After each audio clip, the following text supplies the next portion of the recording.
नमस्कार, मी Avinash चिलेकर. PCB today मध्ये आपलं स्वागत आहे. पीसीबी मध्ये आता मी अत्यंत महत्त्वाची माहिती म्हणजे मोशी कचरा डेपोची दुर्घटना झाली. आज 3 दिवस झाले, 72 तास होऊन गेले. या वेळेस 24 पैकी काहीतरी 8 कर्मचारी अजूनही ढिगाऱ्याखाली होते. मी स्वतः स्पॉटवरती जाऊन आलो. आताच साधारण एक 5च्या दरम्यान 3 बॉडी सापडल्या. एक बॉडी वायसीएमला पाठवले, 2 बॉडी अजून त्याच्यात ओळख पटायची, आणखी बॉड्या आतमध्ये त्या ढिगाऱ्याखाली आहेत. ज्यावेळेस महापालिका प्रशासनाला सर्व बाजूंनी तुफान टीका झाली की बचाव कार्यामध्ये हलगर्जीपणा होतोय, त्यावेळेस कुठे त्यांनी यंत्रणा आणखीन वाढवली आणि तिथून पुढे गतीने ते सुरू झाले. मी बाकी आता ते जे काय असेल ती बातमी आपण नंतर पाहूच, पण मला महत्त्वाचा विषय आताच्या या निमित्ताने एक महत्त्वाचा विषय बोलायचा म्हणून खास हा व्हिडिओ करतोय. पिंपरी चिंचवड 30 लाखाचं शहर. या शहरातून गोळा होणारा जो कचरा आहे तो कचरा साधारण 1200 मेट्रिक टन असतो. आता या कचरा डेपोमध्ये मोशी कचरा डेपो म्हणून 81 एकराचा तो कचरा डेपो आहे. या कचरा डेपोमध्ये गोळा होणारा कचरा हा 1992 पासून आतापर्यंत रिचावला जातोय. त्याच्यावरची जी प्रक्रिया करून तो डोंगर खाली बसवायचे, बायोमायनिंग प्रोसेस करायची वगैरे वगैरे सगळे, त्याच्यामध्ये प्रचंड मोठ्या प्रमाणावरती आतापर्यंत हलगर्जीपणा झाला. प्रत्यक्षामध्ये प्रशासकीय याच्यामध्ये विविध योजना त्यांनी दाखवल्या. प्लॅस्टिक पासून पेट्रोल निर्मिती, गांडूळ खत निर्मिती, असे बरेच प्रोजेक्ट दाखवले. आता नंतरच्या काळातला हा EVSचा प्रोजेक्ट, कचऱ्यापासून वीज निर्मितीचा प्रोजेक्ट, तिथे ही दुर्घटना घडली. हा बाकी सगळा भाग झाला. हे कचऱ्याचे जे प्रचंड मोठ्या प्रमाणावरती डोंगर निर्माण झालेत ना, त्यातून निर्माण होणारा मिथेन वायू हा मानवी आरोग्याला अत्यंत घातक आहे. याच्याबद्दल मी खास बोलणार आहे. मिथेन वायू जिथे कचरा कुजतो त्याच्यातून बाहेर पडणारा जो मिथेन वायू, मागे कचरा डेपोला आग लागली होती, त्याचे कारण तिथून निर्माण होणारा जो मिथेन वायू आहे त्याच्यामुळे ती आग लागली होती.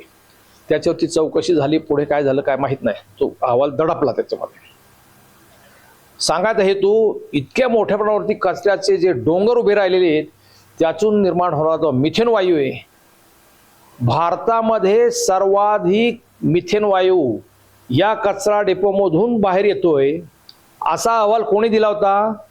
जागतिक संघटनेने दिला होता. सॅटेलाइट मॅपिंग, ज्याला उपग्रहामार्फत संपूर्ण जगातल्या विविध ठिकाणं जिथं मिथेनचे वायू निर्मिती होते त्याचे स्पॉट आयडेंटिफाय केले. त्याच्यामध्ये मोशीचा कचरा डेपो हा हॉटस्पॉट म्हणून डिक्लेअर केला. म्हणजे त्यावेळेस मोशी कचरा डेपो संदर्भात मिथेन वायूच्या वाढत्या उत्सर्जनाबद्दल जागतिक स्तरावरील सॅटेलाइट डेटा इस्रोनी आणि इतर जागतिक उपग्रहांच्या सहाय्याने तयार केला. नंतर राष्ट्रीय हरित लवादाच्या निदर्शनानंतर महाराष्ट्र प्रदूषण नियंत्रण मंडळाने पिंपरी चिंचवड महानगरपालिकेला गंभीर नोटीस बजावली. केव्हा? 16 जानेवारी 2025, म्हणजे फक्त 1.5 वर्ष झाले. आणि त्या नोटीसमध्ये त्यांनी सांगितलं होतं की या संदर्भामध्ये तुम्ही तातडीने काहीतरी कारवाई करावी. काय कारवाई करावी याचा तपशील सुद्धा त्यांनी त्याच्यामध्ये दिलेला आहे. आणि भारतातील मिथेन वायू उत्सर्जनाच्या हॉटस्पॉट बाबत जागतिक उपग्रहाद्वारे मिळालेल्या माहितीच्या आधारे आणि राष्ट्रीय हरित लवाद म्हणजे NGT आदेशानंतर ही कारवाई करण्यात आली होती. मोशी कचरा डेपोतून मोठ्या प्रमाणावरती मिथेन गॅस हवेत सुटल्या असल्याने पर्यावरण आणि मानवी आरोग्याला गंभीर धोका निर्माण झाल्याचे त्या नोटीसमध्ये नमूद केलेलं आहे. आणि त्याच्यामध्ये त्यांनी उपाय पण सांगितले होते की ह्याच्यामध्ये उपाय काय सांगितले की नवीन कचरा टाकणं त्या ठिकाणी बंद करा. तरी सुद्धा 1.5 वर्ष कचरा तिथंच रिचवला जातो, दुसरी जागाच नाहीये. दुसऱ्या जागेसाठी यांनी प्रयत्न केला नाही. जी पुनवळ्याची जागा DP प्लॅनमध्ये होती ती जागा त्यांनी कचरा डेपो तिथला रद्द केला. मोशी कचरा डेपोमध्ये नवीन घनकचरा टाकणे त्वरित बंद करावे असं त्या नोटीसमध्ये म्हटलं होतं. केवळ विघटन न होणारा कचराच तिथे टाकावा. दुसरा उपाय सुचवला होता मिथेन डिटेक्टर्स बसवणे. डेपोच्या परिसरात वेगवेगळ्या ठिकाणी मिथेन वायू शोधणारी उपकरणं बसवावीत आणि वायूच्या पातळीवर नियमित देखरेख ठेवावी.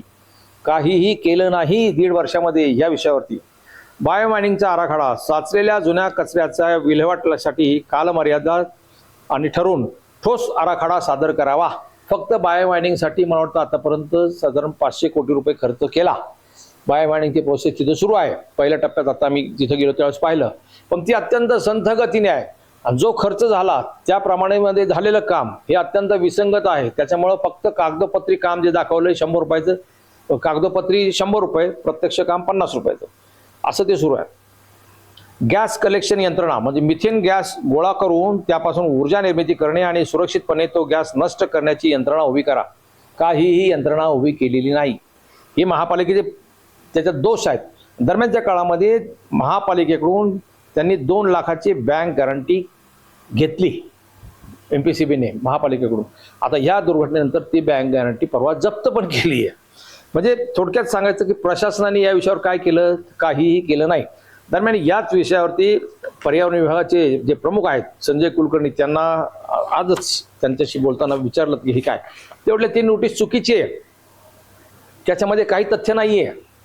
मला थोडा धक्का बसला. त्यांचं म्हणणं असं आहे की राज्यातल्या नाही देशातल्या सगळ्या महापालिकांना अशा नोटीस आहेत मिथेन गॅस निर्मिती संदर्भामध्ये.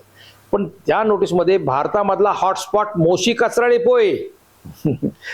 अरे म्हणजे याचं काहीतरी गांभीर्य आहे ना. म्हणून मिथेन वायूचा नेमका मानवी आरोग्यावर काय परिणाम होतो याचा मी सहज तपास केला. तर मिथेन हा एक अत्यंत प्रभावी हरितगृह वायू आहे. हा वायू मानवी आरोग्य, पर्यावरण आणि जागतिक हवामानासाठी अत्यंत घातक आहे. मिथेनचे मुख्य दुष्परिणाम खालीलप्रमाणे आहेत. काय पहा, हवामान बदल आणि जागतिक तापमान वाढ याला प्रमुख कारण मिथेन वायू आहे. मिथेन हा कार्बन डायऑक्साईड पेक्षा वातावरणात उष्णता रोखून धरण्याच्या बाबतीमध्ये सुमारे 80 पटीने अधिक शक्तिशाली आहे. बरं, कार्बन डायऑक्साईडच्या बाबतीत जागतिक तापमानात होणाऱ्या वाढीपैकी जवळपास 1/3 वाढ ही फक्त मिथेन वायूमुळे होते. म्हणजे ग्लोबल वॉर्मिंग जे होतंय त्याच्यामध्ये पिंपरी चिंचवड महापालिकेचा मोशी कचरा डेपो हा किती भर टाकतोय. इकडे पर्यावरणाच्या गप्पा मारायच्या, तिकडे मिथेन गॅसची निर्मिती प्रचंड मोठ्या प्रमाणावर होत असताना कुठलीही उपाययोजना करायची नाही. हे महापालिकेचा दुटप्पीपणा आहे. या मिथेन वायूच्या निर्मितीमुळे तीव्र पूर, प्रदीर्घ दुष्काळ आणि चक्रीवादळासारख्या अत्यंत हवामानातील घटना घडतात. जागतिक तापमान वाढ कशामुळे होते? मिथेन वायूमुळे. त्याच्यामुळे पुढे काय होतात? त्या बाकीच्या घटना होतात. आरोग्यावर होणारा परिणाम, हवेत मिथेनचे प्रमाण वाढल्यास ऑक्सिजनची पातळी कमी होते, ज्यामुळे श्वास गुदमरण्याची म्हणजे त्याला आपण समस्या निर्माण होते. थोडक्यात दम्याचा पेशंट असेल तिथं जर गेला तो गेलाच म्हणून समजा. जास्त प्रमाणात मिथेन श्वासात गेल्यास चक्कर येणे, डोकेदुखी, मळमळणे आणि हृदयगती वाढणे अशी लक्षणे दिसतात. आत्ता कचरा डेपोवरती साधारण 3 तास होतो. 3 तासामध्ये तिथली जी दुर्गंधी आणि वायू थोडक्यामध्ये, त्याच्यामुळे आता माझं सुद्धा डोकं दुखतंय. म्हणजे ते प्रत्यक्ष तिथं काम करणारी जी मंडळी असतील त्यांच्या बाबतीत काय किती हलगर्जीपणा झाला असेल, त्यांच्या आरोग्याची कुठलीही काळजी घेतली गेली नाही. बंदिस्त जागेमध्ये उदाहरणार्थ खाणी किंवा सांडपाणी प्रक्रिया केंद्र, मिथेनचा स्फोट होण्याचा किंवा विषबाधामुळे मृत्यू होण्याचा मोठा धोका असतो. किती घातक आहे पहा. आणि अशा परिस्थितीमध्ये तिथे हे कर्मचारी काम करत होते. विषारी ओझोनची निर्मिती, मिथेनच्या उत्सर्जनामुळे वातावरणाच्या खालच्या थरात घातक ओझोन तयार होतो. या ओझोनमुळे प्रदूषणामुळे जगभरात दरवर्षी लाखो लोक श्वासाच्या विकाराने मृत्यू पावतात. शेती आणि इतर परिसंस्थांना त्याचे काय नुकसान होतं? जमिनीवरील ओझोनच्या प्रदूषणामुळे वनस्पती आणि पिकाची वाढ खुंटते, शेतीचे मोठे नुकसान होते आणि अन्न उत्पादन घटते. असे मिथेन वायूचे परिणाम आहे. आणि या बाबतीमध्ये कोणी राज्य सरकारने म्हटलेलं नाहीये. या बाबतीमध्ये जे महापालिकेला कोणी नोटीस बजावली होती तर ती NGT नॅशनल ग्रीन ट्रिब्युनल आणि MPCB Maharashtra pollution control board म्हणजे महाराष्ट्र प्रदूषण नियंत्रण मंडळ यांनी महापालिकेला या संदर्भात बजावून सुद्धा त्या संदर्भात काही दखल घेतली गेली नाही. परिणामी कचऱ्याचे डोंगर हे अगदी 60 मीटरपर्यंत उंच वाढलेले आहेत, ते वाढत आहेत. ते डोंगर त्याच्यातून निर्माण पावसाचं पाणी पडलं, ते डोंगर जड झाले, त्यातलं प्लॅस्टिक वगैरे त्याच्यामुळे ते सगळा कचरा, दबलेला कचरा हळूहळू तो खाली घरंगळत आला. त्याच्यातून तो डोंगर निसरडा झाला आणि तो कचरा सगळा त्या इमारतीवर पडला आणि ती दुर्घटना घडलेली आहे. महापालिका प्रशासनाचं दुर्लक्ष, जनता सुद्धा मुरदाड झाली आहे. पर्यावरण प्रेमी एवढं जीव तोडून सांगतायत या शहराचं पर्यावरण वाचवा. नदी नालेपासून हवा प्रदूषण, ध्वनी प्रदूषण या बाबतीमध्ये पिंपरी चिंचवड आता धोक्याच्या पातळीकडे वळते आहे. पर्यावरणप्रेमी याविषयी भरपूर महापालिकेला सांगतात, पण गिंड्याच्या कातडीचं प्रशासन या बाबतीमध्ये लक्ष देत नाही. आणि आताची दुर्घटना ही त्याचंच एक प्रत्यंतर आहे. मिथेन गॅस निर्मितीमुळे पिंपरी चिंचवड शहरामध्ये होणारे जे वायू प्रदूषण आहे हे किती घातक आहे. देशामधला हॉटस्पॉट पिंपरी चिंचवडचा कचरा डेपो आहे. हा अपघाताच्या निमित्ताने ही सगळी आता जी चिरफाड सुरू आहे, जे पोस्टमॉर्टम सुरू आहे त्याचाच हा एक फक्त भाग आहे. जे आता 8 जण खाली अडकलेले कचऱ्याच्या ढिगाखाली त्यांना बाहेर काढण्याचं काम सुरू आहे. कदाचित आज संध्याकाळपर्यंत ते पूर्ण होईल. परंतु ह्या सगळ्या विषयातला त्या मृतांच्या बाबतीत आता ते मृत आहेत, त्यांना नुकसान भरपाई, त्यांच्या नातेवाईकांना सरकारी नोकरी, महापालिकेत नोकरी वगैरे हे आता सरकारी त्या घोषणा होतील. पण ह्या संपूर्ण ह्याच्यातला एक कंगोरा जो आहे मिथेन गॅस निर्मितीचा आणि मिथेनपासून होणाऱ्या दुष्परिणामाचा, तो फार महत्त्वाचा आहे. सर्वांनी त्याची गंभीर दखल घ्यावी. किमान मी आता जो व्हिडिओ करतोय त्याच्यावरती तुम्हाला काय वाटतं तुम्ही जरूर व्यक्त व्हा.